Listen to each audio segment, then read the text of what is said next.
Meu Senhor e meu Deus, creio firmemente que estás aqui, que me vês, que me ouves. Adoro-te com profunda reverência.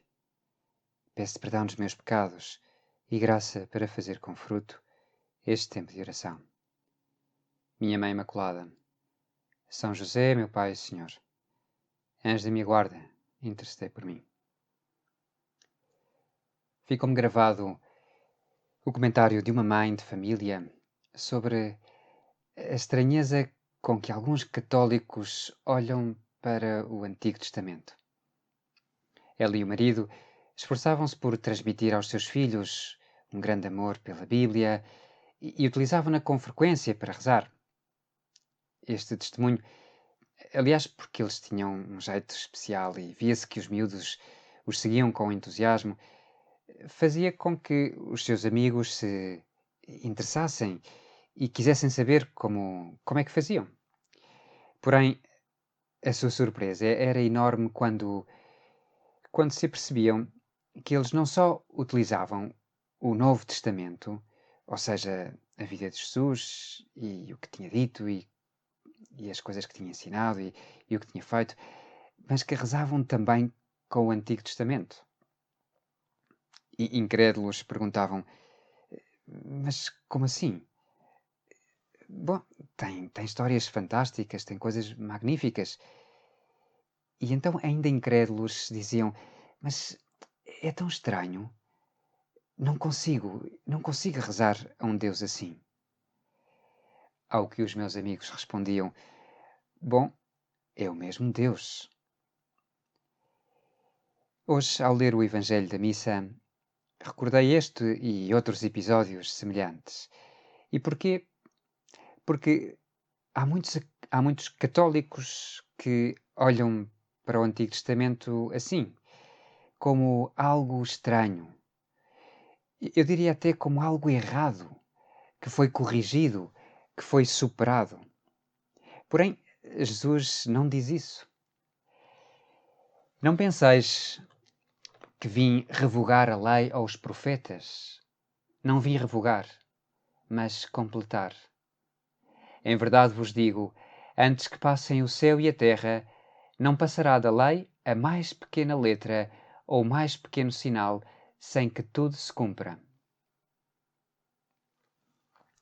Os israelitas chamavam lei aos 5 primeiros livros da Bíblia. Agora, os entendidos chamam-lhe de Pentateuco. É o Gênesis, o Êxodo, o Levítico, o livro dos Números e o Deuteronômio. Eram os livros mais importantes e mais amados pelos israelitas. E neles estava contida, de uma forma muito especial, a revelação de Deus aos homens, a revelação ao seu povo. Jesus, tu não vens revogar, mas sim completar. Não vens abolir e dizer que está mal. Vieste dizer e levar a revelação de Deus ao seu pleno cumprimento. Porém, eu e se calhar tu também tiveste esta experiência de abrir o Antigo Testamento, começar a ler e ou não entender, ou ficar até escandalizado, ou simplesmente não conseguir rezar com tudo aquilo. Por isso, compreendo-te. Os textos são muito variados, de épocas muito diferentes, e a ligação com Jesus e com a plenitude da revelação, com tudo aquilo que nós vivemos hoje, às vezes não é nada evidente.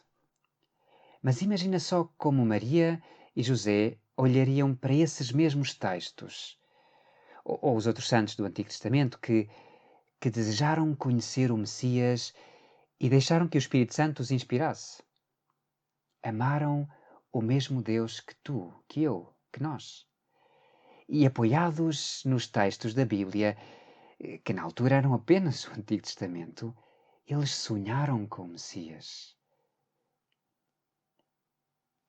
Andava eu às voltas com esta passagem, porque tinha de gravar estes 10 minutos com Jesus, contigo, Senhor, quando li outra passagem, foi na sexta-feira, e em que Jesus precisamente pega numa passagem do Antigo Testamento, num salmo atribuído a David, e daí tira um ensinamento acerca do Messias.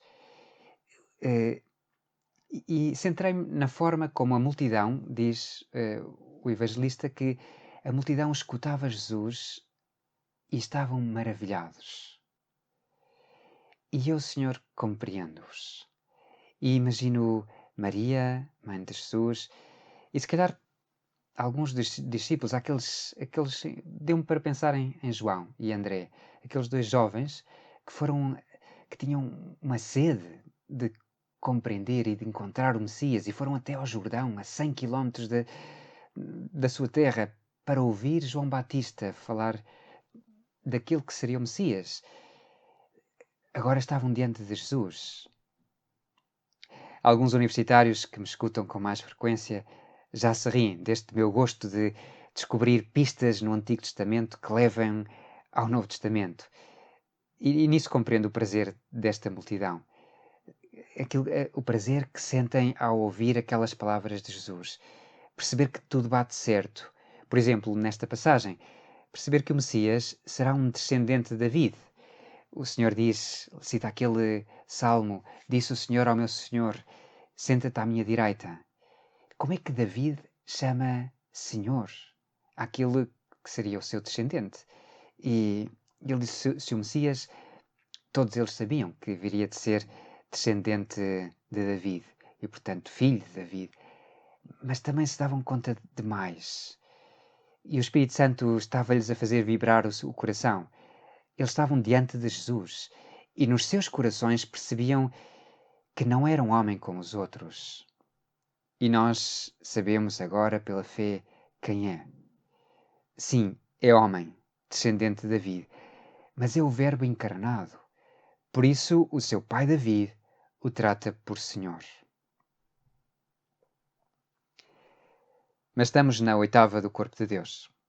E durante esta semana, Jesus, a Igreja quer agradecer-te este enorme mistério que é a Eucaristia.